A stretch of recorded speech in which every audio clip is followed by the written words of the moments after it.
Greetings, citizens of Chima. This is RusticCastle from the Chima market, and welcome to Update 1 of my Chima landscape project.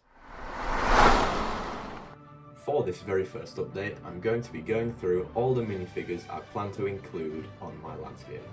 Let's get into it. To begin with, I'll go through the lions. To start off, here's Laval. Now I'm just going to use the normal Season 1 Laval, except he has his Royal Valier sword and a Chi crystal, because I'm going to be making a battle landscape. Next up then is Legravis. Of course, he also has a Royal Valier sword. Now I've done this because Lavertus mentions that only the royal family get these swords, so I've also given him one. And of course he also has his staff that he comes with in the Chi temple. I've just made it a full gold staff, just because I prefer the look of it. Then of course here's Longtooth. He just has a regular silver Chi sword, and then just a spear, just so that it's like he's on guard when he's next to Legravis. Then there's Leonidas. Similarly to Lavertus, he's got his silver sword with the spear, just so it emulates what they are in the show with Longtooth and Leonidas being the ones always with Legravis on guard. Finally then, here's Lennox. He's got the same silver sword, and I've also got his harpoon gun that he comes with in, I believe it's the Croc Swamp hideout. It's either that or it's the command ship, it's either one, but I've just kept that because I like that weapon. I'm also going to include a big lion army, but I'm not going to include that in this update because I'm going to leave that for a separate video. Moving on to the eagles then, we'll start with Ewald. I've given him a reddish brown book, so it's like he's just got it from the library or from the eagle spire, and I've also given him a staff with the gold talon piece, just because I think it looks really nice for an eagle weapon. Then of course there's Eris. I can't leave her out. She's got the generic like eagle weapon, and then I've given her a gold staff as well. Moving on to Igor then, I've also given him a gold staff, and then I've also got like this timer piece, just because he's always looking at mechanical bits in the show, and I think that matches quite nicely. Then there's Iwa. He also has the gold staff, and then also just the generic eagle weapon. Very simple, and of course with the eagles I'm also going to include a big army as well.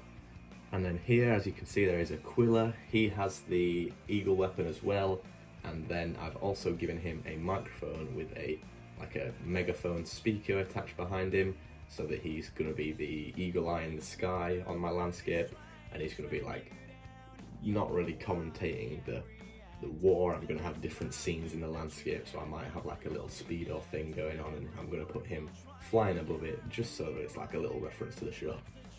Moving on to the gorillas now then, here's Gorzan with his brown armour, brown heavy armour, his normal hammer, and then I've also given him a banana, just because when I get to detailing the landscape I might put like a little banana tree in, just for a little bit of added detail. Now there's Galuna. She's got the hammer fists, and I'm thinking as part of this landscape project, I think I'm gonna maybe try and make a custom Wonald and maybe put Galuna and Wonald somewhere together in the landscape. Because like I say, I'm just gonna make little scenes all over it in the whole big battle that's going on. Then here's Grumlaw. He once again has the normal gorilla hammer. I have given him some gold heavy armor because he's like the gorilla elder, and I've also given him like a gold hammer staff, just because I quite like these like gold staffs for like the older people of the tribes. So like I've done it for Legravis, now Grumlaw, and I did it for Ewald as well. Finally then there's Grizam, who of course has the hammer fists with the brown heavy armor, so nothing really has changed with him from his default sort of character. I'm not going to have a gorilla army, just because army building with gorillas is a bit rubbish, just with the lack of generic figures that we got given. Moving on to the enemy side of the battle then, yes, I'm going to do crocodiles and allies versus lions and allies, just because I think there's more freedom on the landscape to do that, and I don't need to make any of it like white or frozen, let's say if I was doing fire versus ice. So yeah, with Krager I've just got the big gold staff and his golden crocodile sword. Moving on from Krager then, there's Crawley. He has his staff and the silver crocodile sword, just like the show, just because he's on guard for King Krager. Same here for Krug. He's just got the silver crocodile sword and the staff, just like Crawley, just because they're guarding King Krager at all times, or at least they're meant to. Then here's Cruella then. I've built her a custom blaster because I feel like she won't be in the midst of all the action. She'll be sat back a little bit, being tactical about it, because that's the sort of character she is, and that's who she's been throughout all of season 1. Very tactical about what she does, and then I've just given her a spear as well. Then here we've got General Crokenberg with his 2 Crocodile warriors. I'm going to include these guys as like the Crocodile army leaders, because I'm going to do a Croc army, and these guys are going to be like the generals of the army. These guys have all got the silver crocodile swords, and I've also given them maces as well. Moving on to Warriors then, he's got his normal weapon on the right, and then on the left I've given him a blaster. I've tried to keep these weapons quite tribal, so the weapons are similar for each separate tribe, so you'll see a lot of the wolves also have blasters as well. So moving on to Windra then, like I say, she's got a blaster as well. It's got the black disc rather than the red disc, just because it's less powerful, because Warriors has the most powerful one, and then she also has the double-sided battle axe as well. Moving on to Wilhurt then, he also has the double-sided battle axe and the blaster, same as Windra. Like I say, I tried to keep them pretty similar per tribe. I've also given him a black cape, just because I think in my landscape I'm going to make him like a wolf general, and he's going to be leading the wolf army that I'm going to build. Then we've got Wax, he too has a double-sided battle axe, and then the weapon that I believe comes with Warris in the Eagle Castle, I think, maybe. But yeah, so I've given him that, and then the battle axe, just because I've tried to make sure that all of my minifigs are dual wielding. Then finally for the wolves, there's Windsor. He too has the weapon that comes with Warriors in the Eagle Castle, and then the battle axe as well, because I'm just, like I say, keeping that consistency. And then as well, I'm going to make a wolf army too. Moving on to the Ravens then, here we've got Rosum. He's got the gold staff that I mentioned about giving all like the older tribe members. I've given him the black talon at the top, so that it's similar to the eagle one, but it's just made for ravens. And then as well, he has the blaster on his right hand or your left, just as like an added weapon, because a lot of the ravens won't get in and properly start scrapping. They'll usually be blasting from the skies.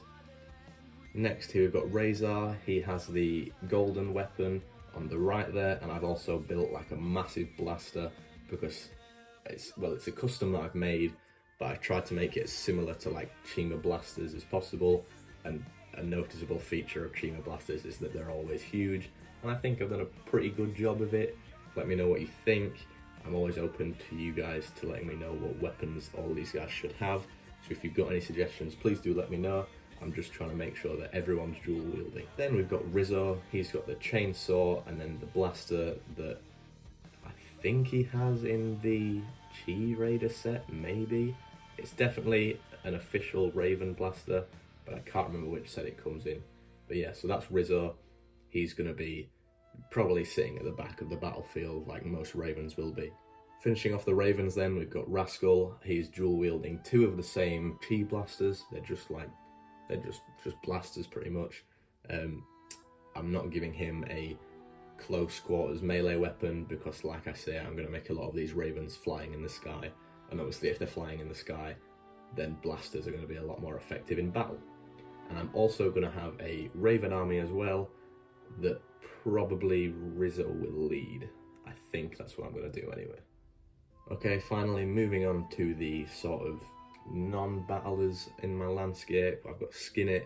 I've given him a torch and then the whip. I think does he come with that whip in his speedo set? Maybe, possibly, I don't know. Yeah, so I give him a torch. I think in my landscape I'm going to build like a little cave bit, and I'm thinking I'm probably going to put Skinnet in that cave, sort of hiding from all the battles. Similarly with 30, he also has the torch, and I've given him like a little spear, just so that he can protect himself, because he does like getting up into mischief. So I imagine he might try and be sly in getting his way into the battle somehow. Then there's Bladvik. I've given him a spear as well, just like 30's, but I don't really plan on putting him as part of the battle, because as you can see there, in his right hand or your left, he's got his pot of honey, so he'll be very happy just with his honey, so I don't think he'll be getting involved in the battle. Then there's Breezor. He's got a spanner and a hammer. I'm going to put him somewhere in the landscape fixing up like a broken speedo or a broken vehicle. I'm not sure what vehicles, or I haven't decided what vehicles to put on yet, because I obviously need to complete all the terrain work and the trees, so that's what the next update will be about. Finally then, there's the rhinos. Here we've got Rogon. I've given him like a staff in his right hand, and then I've given him a massive like bulky hammer as well, just because he's probably going to get in the battle somehow. I think I'm going to make a scene where he's like trying to protect Eris, just because that sort of matches with the theme of the show. Then to finish things off then, the final minifigure, apart from obviously the armies that are going to go on, there's Renona. She's got a smaller version of that staff that Rogon had, and then I've also built this custom Rhino blaster. I've tried to make it pretty big because, like I say, these Chima blasters are always end up being a quite bulky thing, and with rhinos I feel like having them bulky is just like really part of like the Rhino tribe's aesthetic. So I'm going to have her on a landscape the same way that Rogon's trying to protect Eris. She's going to be protecting Rogon because obviously Rogon's her brother. So that's all the minifigures that are going to go on this landscape. The next update will be finishing off the terrain work on the ground over the landscape. I'd like to thank you very much for watching this video. Don't forget to join the Discord down below, leave a like, subscribe, and of course, stay legendary.